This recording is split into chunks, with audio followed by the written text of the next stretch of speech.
Good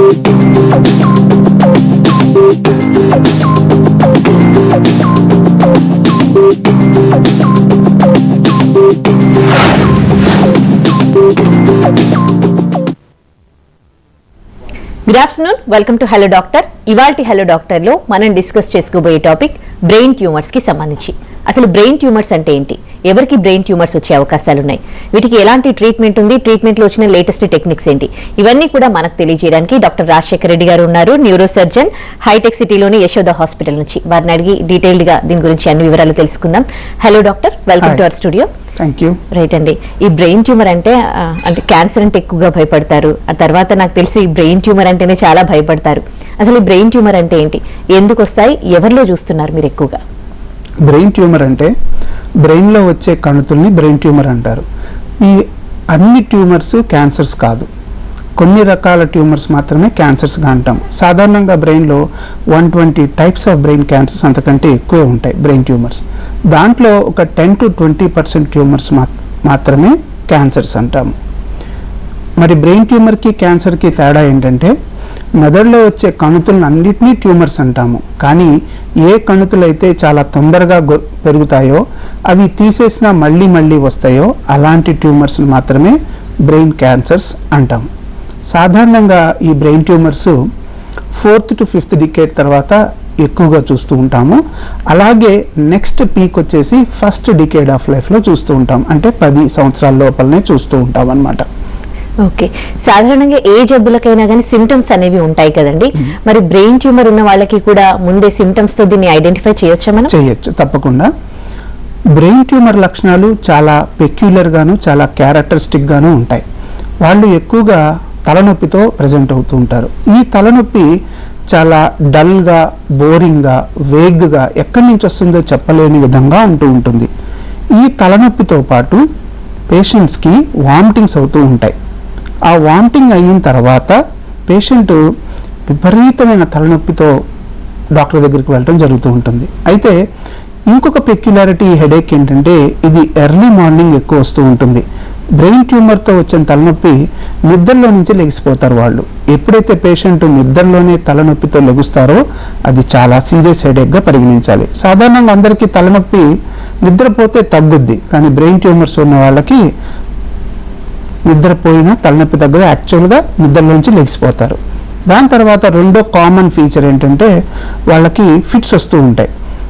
any patient ఫిట్స్తో గనక present అయితే ఇమ్మీడియట్గా దాన్ని మనం సీరియస్గా తీసుకోవాలి. బ్రెయిన్ ట్యూమర్స్కి రెండో presenting symptom seizures or fits. ఇంకా కొన్ని సందర్భాల్లో చాలా సటిల్గా ప్రెజెంట్ అవుద్ది, అంటే ట్యూమర్ పెరిగేంత వరకు కనపడకుండా ఉంటుంది. ఎలాగంటే పేషెంట్ కొన్ని రకాల పర్సనాలిటీ చేంజెస్తో ప్రెజెంట్ అవుతూ ఉంటారు. ఇంతకుముందు బాగా ఉన్నాడండి, ఈ మధ్య ఆయన యొక్క బిహేవియర్ కొంచెం మారింది అని చెప్తూ ఉంటారు. లైక్ అన్ఎక్స్ప్లెయిన్డ్ డిప్రెషన్ కానీ, ఆర్ఎల్స్ ఎజిటేషన్ కానీ, కోప్ పట్టం కానీ, చిరాకు పట్టం కానీ. So there is a recent change in the personality of the patient, అది కూడా మనం సీరియస్గా చూసుకోవాలి. ఇంకా కొన్ని సందర్భాల్లో పేషెంట్కి కాలు చెయ్యి తిమ్మిరెక్కటం, మొద్దుబారిపోవటం, నడుస్తుంటే ఒక పేషెంట్ పక్కకి సొలిగిపోవటం లాంటి లక్షణాలు కూడా ఉంటాయి. ఇంకా కొంతమంది పిట్యూటరీ ట్యూమర్ పేషెంట్స్ ఎలా ప్రజెంట్ అవుతారంటే హార్మోనల్ డిస్టర్బెన్సెస్తో ప్రజెంట్ అవుతూ ఉంటారు. లైక్ పేషెంట్కి థైరాయిడ్ తక్కువ అవటము, ప్రొలాక్టిన్ ఎక్కువ ఉండటం వల్ల బ్రెస్ట్లో నుంచి మిల్క్ రావటము, ఇట్లా సర్టెన్ అబ్నార్మల్ హార్మోనల్ డిస్టర్బెన్సెస్తో ప్రజెంట్ అవుతారు. ఇన్ఫెర్టిలిటీకి కూడా పిట్యూటరీ ట్యూమర్స్ కొన్నిసార్లు కారణమవుతూ ఉంటాయి. అవొక్కటే కాకుండా ఇంకా పేషెంట్కి మాట సరిగా రాకపోవటం, అనుకున్న మాట ఎక్స్ప్రెస్ చేయలేకపోవటం, ఇంకొకసారి కంటి చూపు మందగించటం, ఆర్ఎల్స్ నాకు టీవీ స్క్రీన్లో సగమే కనపడుతుందండి, సగం కనిపించట్లేదు, పై హాఫే కనపడుతుంది, కింద కనపడటం. ఇలా ఒక బ్రెయిన్ ట్యూమరు రకరకాలుగానే ప్రజెంట్ అవుతుంది. దీంట్లో ఇంపార్టెంట్గా నేను చెప్పేది తలనొప్పి, ఎర్లీ మార్నింగ్ హెడేక్, దాంట్లో vomitings, seizures or any sensory disturbances, అంటే మన పంచేంద్రియాల్లో ఏమాత్రం తేడా ఉన్నా అది ఇమ్మీడియట్గా మనం డాక్టర్ దగ్గరికి వెళ్ళి ఎవాల్యుయేట్ చేయాలి.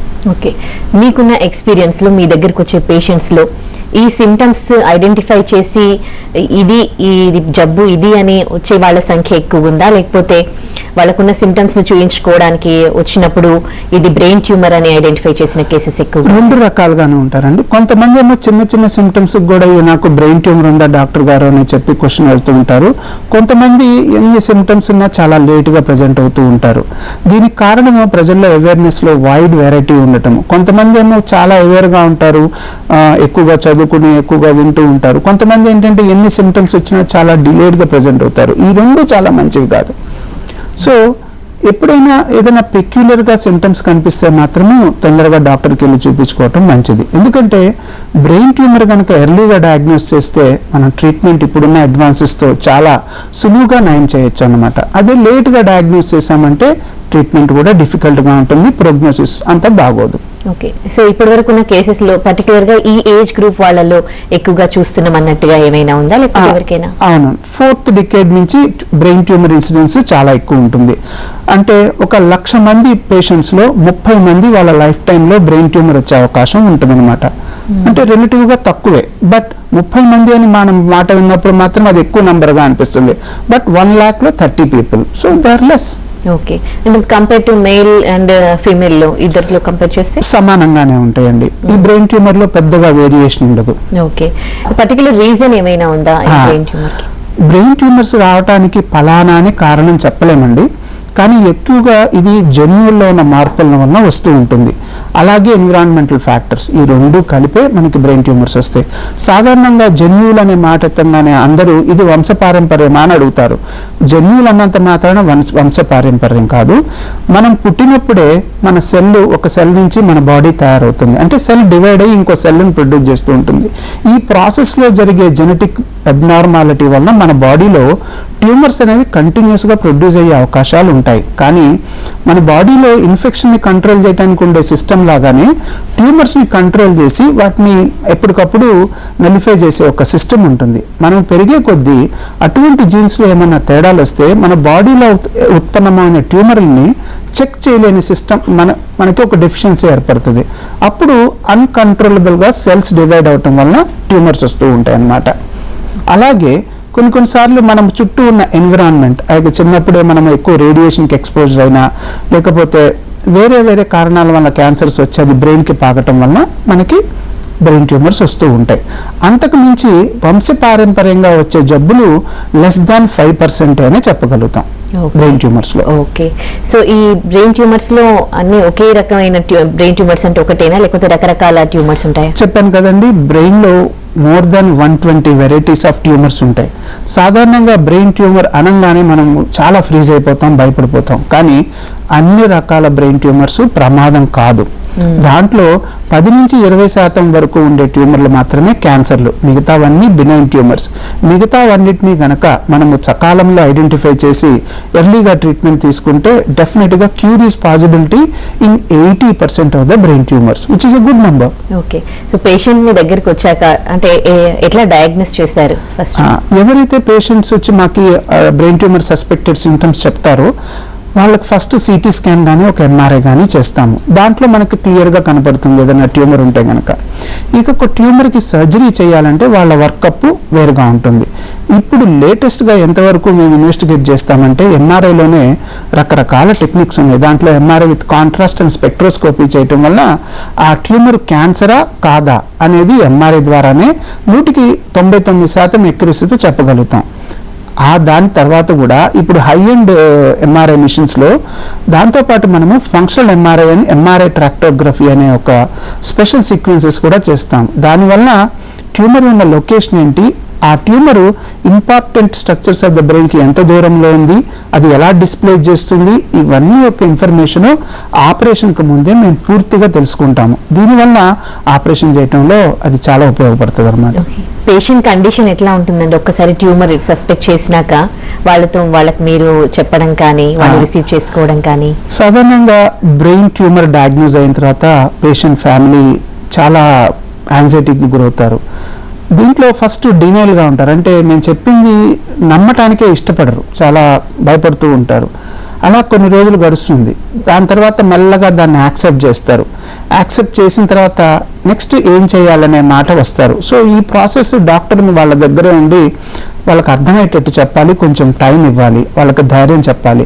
ఎందుకంటే ఒక ఓపీ పేషెంట్కి వచ్చేసి నీకు బ్రెయిన్లో ట్యూమర్ ఉందని చెప్తే ఆయన ప్రపంచం కూలిపోతుంది. దానికి వెంటనే పేషెంట్స్కి అన్నీ చెప్పేసి నెక్స్ట్ ఇది చేయాలి అలా చేయకూడదు. ఫస్ట్ వాళ్ళకి అర్థమయ్యేటట్టు కూర్చోబెట్టి చెప్పాలి. వాళ్ళు డినై చేసిన టైం ఇవ్వాలి వాళ్ళకి. అట్లా మెల్లగా వాళ్ళని ప్రిపేర్ చేయాలి.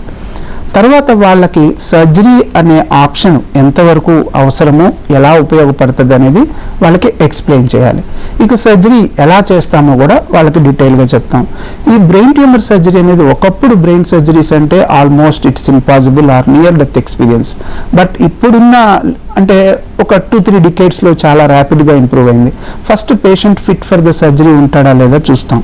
దాని తర్వాత సర్జరీకి చేసే ముందు మొత్తం వాళ్ళకి ఎక్స్ప్లెయిన్ చేసి సర్జరీకి తీసుకుంటాం. ఇప్పుడు ఈ బ్రెయిన్ ట్యూమర్ సర్జరీస్ చాలా వరకు సేఫ్గా, ఎఫెక్టివ్గా చేసేయచ్చు. అండ్ ట్యూమర్ను కూడా కంప్లీట్గా మనం ఈజీగా రిమూవ్ చేయగలుగుతాం if it is a benign tumour. Okay. So ఎక్కువగా ఈ బ్రెయిన్ ట్యూమర్స్ ముదిరిన స్టేజ్లో రావడం జరుగుతుందా, లేకపోతే ఎర్లీ స్టేజ్లోనే రావడం జరుగుతుందా? బోత్ వేస్ ఉన్నాయి. కొన్నిసార్లు ఎర్లీ స్టేజెస్లో వస్తారు, కొన్నిసార్లు చాలా డిలేడ్గా వస్తూ ఉంటారు. పర్టికులర్గా అర్బన్ పాపులేషన్ వాళ్ళు, సిటీలో ఉండే వాళ్ళు ఎర్లీగా వస్తున్నారు, రూరల్ పాపులేషన్ వాళ్ళు లేట్గా ప్రజెంట్ అవుతూ ఉన్నారు. లేట్గా ప్రజెంట్ అవటం వల్ల ప్రోగ్నోసిస్ కొంచెం బ్యాడ్గానే ఉంటుంది. ఓకే, కంప్లీట్ ట్రీట్మెంట్ గురించి తెలుసుకుందామండి. షార్ట్ బ్రేక్ తీసుకుని హలో డాక్టర్లో షార్ట్ బ్రేక్ తీసుకుందాం. Stay tuned.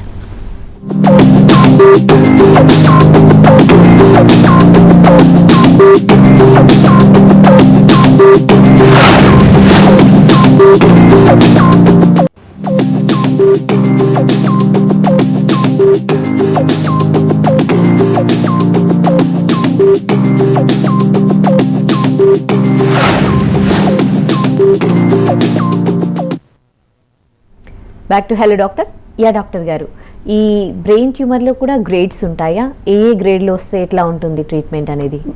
బినైన్ ట్యూమర్స్లో సైజెస్గా మనం డిఫరెన్షియేట్ చేస్తాము, కానీ క్యాన్సర్స్లో మాత్రం గ్రేడ్స్ ఉంటాయి. Grade 1 to grade 4. Grade 1 and 2ని లో గ్రేడ్గా విభజిస్తాము. 3 and 4ని హై గ్రేడ్ అంటాము. ఏదైనా ఏ క్యాన్సర్ అయినా సర్జరీ మాత్రం కంపల్సరీగా చేయాల్సిందే. కానీ ఈ గ్రేడింగ్ ప్రోగ్నోసిస్కి ఉపయోగపడుతుంది. గ్రేడ్ 1, 2 ఉంటే మనము క్యూర్కి అటెంప్ట్ చేయగలుగుతాము. గ్రేడ్ 3 and 4 అయితే వీలైనంత కాలం వాళ్ళ సర్వైవల్ని ఇంప్రూవ్ చేయడానికి ట్రై చేస్తూ ఉంటాం. ఓకే. ఈ రేడియేషన్ అనేది ఎప్పుడు ఇస్తారండి? క్యాన్సర్ కనుక అయినట్లయితే పేషెంట్కి సర్జరీ తర్వాత రేడియేషన్ ఇస్తూ ఉంటాము. ఓన్లీ అవసరమైనప్పుడు మాత్రమే రేడియేషన్ ఇస్తాము. కానీ ఎక్కువగా సర్జరీ చేసిన తర్వాతే ఆ ట్యూమర్కి రేడియేషన్ అవసరమా లేదా అనేది ఆ ట్యూమర్ని ఒక టిష్యూని బయాప్సీ చేసి ఆ బయాప్సీలో ఆ character of the tumour identify చేసిన తర్వాత మాత్రమే రేడియేషన్ ఇస్తామన్నమాట. ఓకే. అంటే ఇంకా అది బ్రెయిన్ ట్యూమర్ వచ్చింది అంటే ఇంకా తప్పకుండా ఇంకా సర్జరీ అయినా వాళ్ళకి మెడికేషన్తో ఉండదా? ఒక బ్రెయిన్ ట్యూమర్ ఐడెంటిఫై చేసిన తర్వాత అసలు ముందు మనము what are the various option అనేది మనం మాట్లాడుకోవాలి. ట్యూమర్ అనేది డయాగ్నోస్ చేయగానే వెంటనే భయపడాల్సిన పని ఏం లేదు. కొన్ని ట్యూమర్స్ని క్లోజ్గా అబ్జర్వ్ చేయొచ్చు. ఉదాహరణకి మెనింజియోమా ట్యూమర్ బ్రెయిన్కి బయట పెరుగుతూ ఉంటుంది, గ్రాడ్యువల్గా అది బ్రెయిన్ని కంప్రెస్ చేస్తూ ఉంటుంది. ఒకవేళ అలాంటి ట్యూమర్స్ చిన్నగా 1 సెంటీమీటర్ 2 సెంటీమీటర్లు ఉంటే మేము అసలు సర్జరీ కూడా వద్దంటాము. దాన్ని క్లోజ్గా అబ్జర్వ్ చేద్దాము. అది గనక కాలక్రమేణా మెల్లగా పెరుగుతూ ఉంటేనే మనం సర్జరీ చేయాలి. అది ఆప్షన్ 1. కొన్ని రకాల ట్యూమర్స్ ఇంపార్టెంట్ ఏరియాలో కాకుండా సైలెంట్గా మాదిరిగా ఉంటే కూడా అబ్జర్వ్ చేస్తూ ఉంటాము. ఇంకా ఫస్ట్ ట్రీట్మెంట్ ఆప్షన్ ఏంటంటే బ్రెయిన్ ట్యూమర్స్కి సర్జరీ చేసి ట్యూమర్ని తొలగిస్తే దాన్ని కంప్లీట్ క్యూర్ అనుకుంటాం అన్నమాట. కొన్నిసార్లు మాత్రమే సర్జరీ చేస్తాం. కొన్ని కండిషన్స్లో సర్జరీ చేయలేని పరిస్థితుల్లో వాళ్ళకి స్టీరియోటాక్టిక్ బయాప్సీ అనే ప్రొసీజర్ ద్వారా ఆ టిష్యూ ఏంటో తెలుసుకుని డైరెక్ట్గా రేడియేషన్ కూడా ఇస్తూ ఉంటాము. కొన్నిసార్లు ఇది కూడా చేయకుండా డైరెక్ట్గా రేడియోథెరపీ కూడా ఇస్తాము. ఉదాహరణకి చిన్న మెదడులో పాంటైన్ ఏరియాలో గ్లయోమాస్ ఉంటే దానికి డైరెక్ట్గా రేడియోథెరపీ కూడా ఇస్తాము. దీని తర్వాత నెక్స్ట్ ఆప్షన్ కీమోథెరపీ. కానీ కీమోథెరపీ రోల్ బ్రెయిన్ ట్యూమర్స్లో చాలా తక్కువనే చెప్పాలి. అది కూడా హై గ్రేడ్ గ్లయోమాస్లో కొన్ని రకాల మందులు ఇచ్చి ట్యూమర్ని పెరగకుండా ఆపగలుగుతామన్నమాట. అంటే బ్రెయిన్ ట్యూమర్ ట్రీట్మెంట్లో ఫస్ట్ స్టెప్ ఈజ్ అబ్జర్వేషన్. అంటే కొన్ని కేసులకి అబ్జర్వ్ చేస్తూ ఉంటాం. Next important thing is surgery. Surgery తర్వాత బయాప్సీ రిపోర్ట్ని బట్టి రేడియోథెరపీ, అవసరమైనప్పుడు మాత్రమే దాంతోపాటు కీమోథెరపీ. ఇది various options for brain tumours. Okay, ట్రీట్మెంట్లో వచ్చిన ఇప్పుడు లేటెస్ట్గా ప్రతి దాంట్లో లేటెస్ట్ టెక్నిక్స్ వచ్చాయి, వేరియస్ ఆప్షన్స్ ఉన్నాయి కదండి. మరి ఇప్పుడు దీనికి సంబంధించి ట్రీట్మెంట్లో వచ్చిన ఆప్షన్స్ ఏంటి? సో బ్రెయిన్ ట్యూమర్ సర్జరీలో ట్రెమెండస్గా ఈ 1-2 డికేడ్స్లో చాలా ఇంప్రూవ్మెంట్స్ వచ్చినాయి. దానికి ఫస్ట్ అండ్ ఫార్మోస్ట్ ఏంటంటే మైక్రోస్కోప్. ఈ మైక్రోస్కోప్ వచ్చేసి ఎంత అడ్వాన్స్ అయిందంటే మాకు క్లియర్గా ఆ టిష్యూని కనపడేట్టు చేస్తుంది విత్ గ్రేట్ లైటింగ్తో. తర్వాత ఇప్పుడున్న టెక్నిక్తో ఒక రకమైన డై ఇస్తాము ఆపరేషన్కి ముందే. ఆ డై ఇవ్వటం వల్ల మాకు ట్యూమర్ ఒక కలర్లోను, నార్మల్ బ్రెయిన్ ఒక కలర్లో కనపడుతుంటుంది. దీనివల్ల మేము నార్మల్ బ్రెయిన్ని డ్యామేజ్ చేయకుండా ట్యూమర్ని తీయటానికి ఉపయోగపడుతుంది అన్నమాట. దీని తర్వాత నెక్స్ట్ రీసెంట్ అడ్వాన్స్ అంటే న్యూరో నావిగేషన్ అంటాం. ఈ న్యూరో నావిగేషన్ ద్వారా ఇంపార్టెంట్ స్ట్రక్చర్స్ ఆఫ్ ద బ్రెయిన్ని ముందే మ్యాప్ చేస్తాము. అంటే ఉదాహరణకి ఒక మేజర్ బ్లడ్ వెసల్ ఎక్కడుంది, ఒక ఇంపార్టెంట్ ట్రాక్, ఒక నర్వ్ ఎక్కడుందో చూస్తాం ఫస్టే. ఆ ఏరియాలో జాగ్రత్తగా ఉంటూ ట్యూమర్ దానికి డ్యామేజ్ చేయకుండా కంప్లీట్గా తీయటానికి మాకు ఈ నావిగేషన్ అనే టెక్నాలజీ ఉపయోగపడుతుంటుంది. దీనికంటే మించింది నెక్స్ట్ స్టేజ్ ఇంట్రాఆపరేటివ్ ఎంఆర్ఐ. కొన్నిసార్లు ట్యూమర్ కంప్లీట్గా తీసామా తీయలేదా అనే అనుమానం ఉన్నా, అరల్స్ ఇది ఒక ఇంపార్టెంట్ స్ట్రక్చర్కి కానీ బ్లడ్ వెసల్ కానీ ఎంత దూరంలో ఉంది, ఇంకా మనకి సేఫ్టీ ఎంత ఉంది ఆర్ సేఫ్టీ లేదా అని తెలుసుకోవటానికి సర్జరీ చేసే సమయంలోనే సర్జరీ ఆపేసి అదే ఆపరేటివ్ రూమ్లో ఎంఆర్ఐ ఉంటుందన్నమాట. పేషెంట్కి అప్పటికప్పుడు ఎంఆర్ఐ చేసి ఆ ట్యూమర్ ఇంకా ఎంత ఉంది, ఇంకా ఎంత తీయాలి, ఇంకా తీయగలుగుతామా లేదా అనేది అప్పటికప్పుడు డిసైడ్ చేసుకుని కంప్లీట్గా ఎక్సైజ్ చేయడానికి ట్రై చేస్తాం. అయితే ఈ ప్రాసెస్లో ఏంటంటే మ్యాక్సిమంగా ట్యూమర్ని తీసేసి పేషెంట్కి మినిమం డ్యామేజ్ వచ్చేటట్టు చూడటం అనమాట. సో ఇది నెక్స్ట్ అడ్వాంటేజ్. ఇంకా దాని తర్వాత కూడా ఇంట్రాఆపరేటివ్ మానిటరింగ్ అంటే కొన్ని ఏరియాలో ఆపరేషన్ చేసేటప్పుడు ఎలక్ట్రిక్ స్టిమ్యులస్ చేసి ఆ ఏరియా ఎలా రెస్పాండ్ అవుతుందో చూసి ఆ మానిటరింగ్ సిస్టమ్ ద్వారా పేషెంట్కి ఎటువంటి డ్యామేజ్ కాకుండా మేము సర్జరీ చేయడానికి వీలవుతుంది. అంటే ఇవన్నిటిని వాడటం వల్ల ఇంతకుముందు రోజులతో కంపేర్ చేస్తే ఇప్పుడు బ్రెయిన్ ట్యూమర్ సర్జరీస్ 99% సేఫ్ అనే చెప్పచ్చు అనమాట. ఒకసారి సర్జరీ చేయించుకున్నాక ఎట్లాంటి ఫాలో అప్లో ఉండాలి? సో సర్జరీ చేసిన తర్వాత అంతా అయిపోయిందని అనుకోకూడదు. కొన్నిసార్లు ట్యూమర్ని కంప్లీట్గా రిమూవ్ చేస్తే we can call it as a cure. But biopsy అనేది చాలా ఇంపార్టెంట్. బయాప్సీ బట్టి ఆ యొక్క ట్యూమర్ ప్రోగ్నోసిస్ ఉంటుంది, మనకి ఇంకెంత కాలం ఉంది, ఎంత కాలంలో వస్తుంది.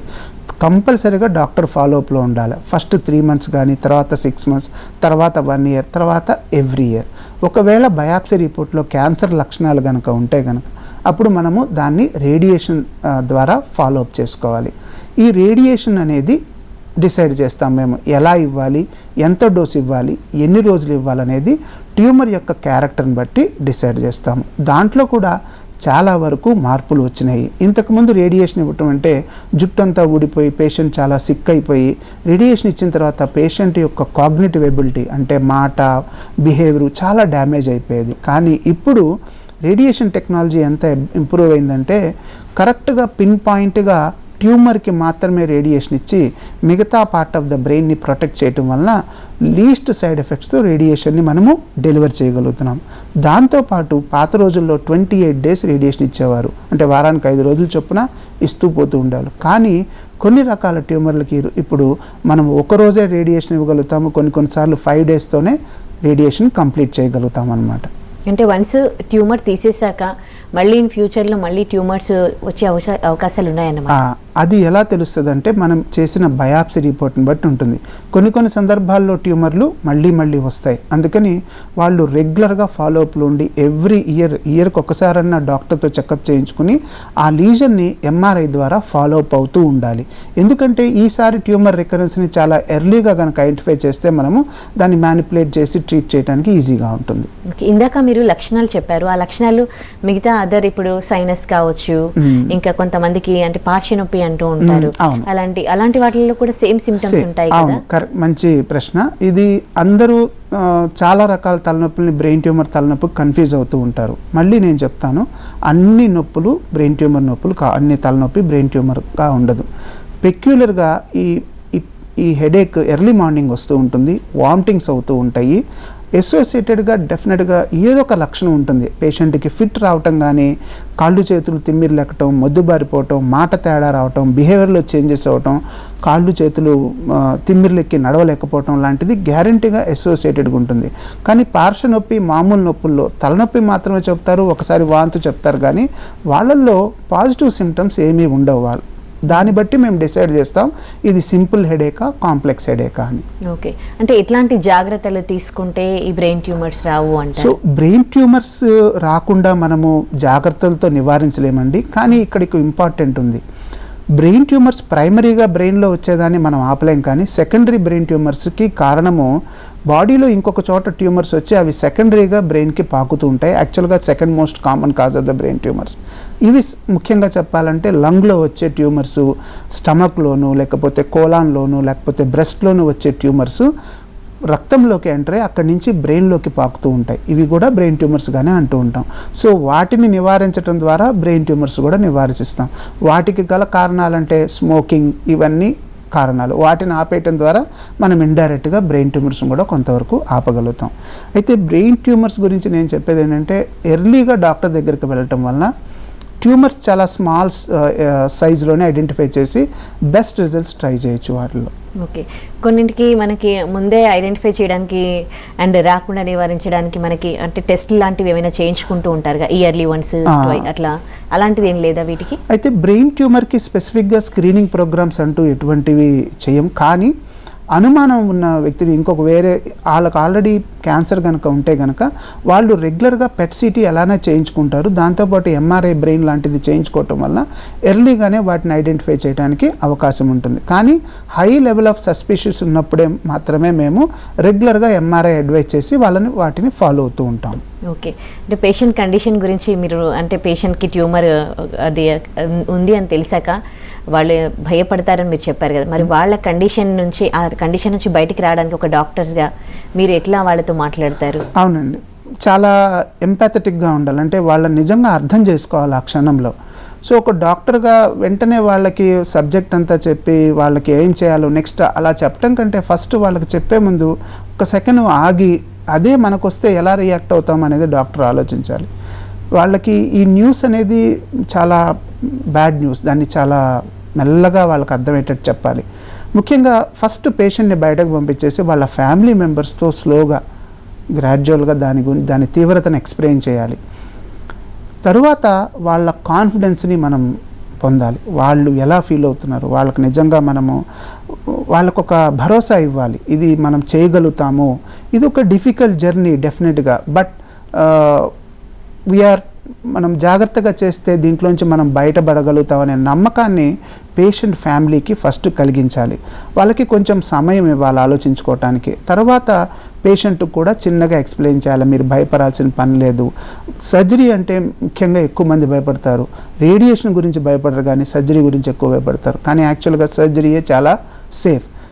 అక్కడ ఆ సర్జరీ చేస్తే చనిపోతారు, కాలు చేయి పడిపోతుంది, ఇర్రివర్సిబుల్ డ్యామేజ్ వస్తుంది అనుకుంటారు, కానీ అలా ఏమీ జరగదు. ఇప్పుడున్న టెక్నాలజీ ప్రకారంగా, స్కిల్ సెట్స్ పరంగా, ఎక్విప్మెంట్ పరంగా న్యూరో సర్జరీలో బ్రెయిన్ ట్యూమర్ తీసేయటం అనేది డెఫినెట్గా 99.9% సేఫ్.